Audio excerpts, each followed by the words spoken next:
Dans cette vidéo, nous allons revoir comment tracer une combinaison linéaire de plusieurs vecteurs. Pour cela, je vais vous présenter l'exercice relation de Chasles et hexagone.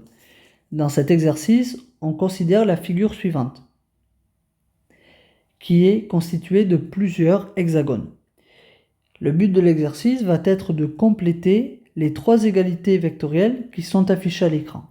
Et pour cela, nous allons devoir compléter chacune des cases par le bon point de la figure.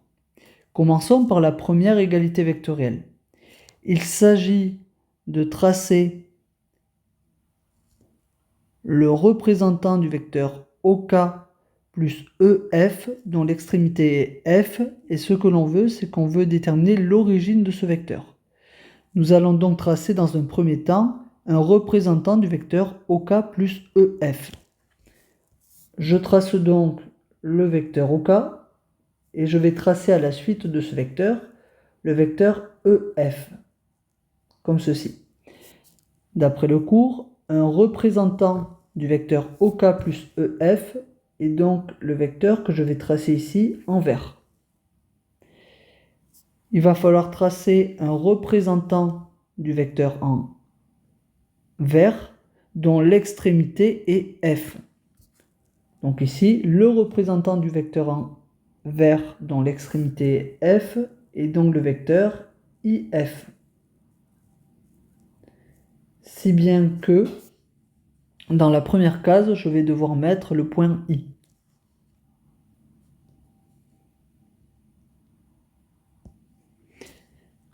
Passons maintenant à la seconde égalité vectorielle. Il est question de tracer le représentant du vecteur Mn-3i dont l'origine est W. Et on veut donc déterminer l'extrémité de ce vecteur. Donc dans un premier temps, nous allons traduire la différence en somme. Donc le vecteur Mn-3i, d'après le cours, je peux l'écrire sous la forme d'une somme, et cela me donne Mn plus 3 fois le vecteur IE. J'inverse l'ordre des points. Donc ici, il va s'agir de tracer le représentant de la somme Mn plus 3IE en partant de l'origine W. Je pars donc de l'origine W et je vais tracer le vecteur Mn, ce qui va me donner ce vecteur-là.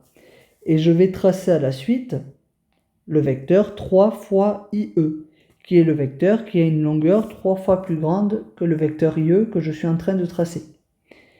Donc en traçant à la suite le vecteur 3IE, cela va me mener jusqu'au point N, ici.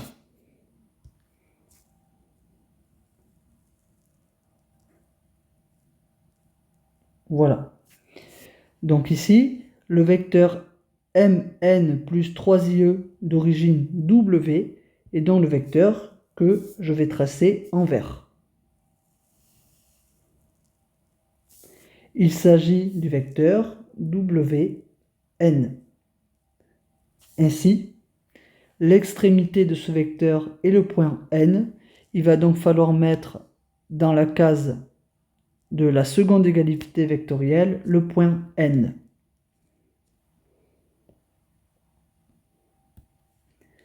Enfin, passons à la troisième égalité vectorielle.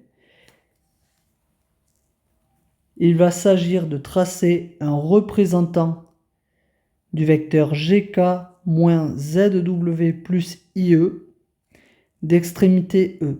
Et ce que l'on veut déterminer est l'origine de ce vecteur. Je vais une nouvelle fois écrire le vecteur que je veux tracer sous la forme de somme uniquement. Donc je vais donc réécrire le vecteur GK moins ZW plus IE sous la forme de somme.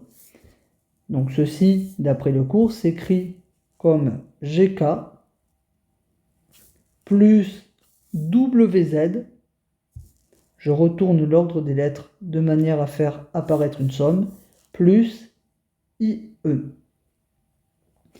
Nous allons donc tracer un représentant du vecteur GK plus WZ plus IE.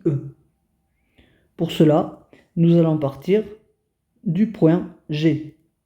Je vais donc tracer, en partant du point G, le vecteur GK. À la suite, je vais donc tracer le vecteur WZ, ce qui va me mener ici. Et enfin, à la suite de ce vecteur, je vais tracer le vecteur IE, qui est encore noté en noir. Donc, cela va me donner ici. Si bien que d'après le cours, un représentant du vecteur GK plus WZ plus IE est le vecteur GH, que je trace ici en vert. Il va donc s'agir de tracer le représentant de ce vecteur en vert, dont l'extrémité est le point E. Donc le représentant du vecteur en vert d'extrémité E est le vecteur DE. Il va donc falloir, dans ma troisième égalité vectorielle, que je note dans la case origine le point D. Il ne me reste plus qu'à envoyer la réponse. Donc ici, bonne réponse.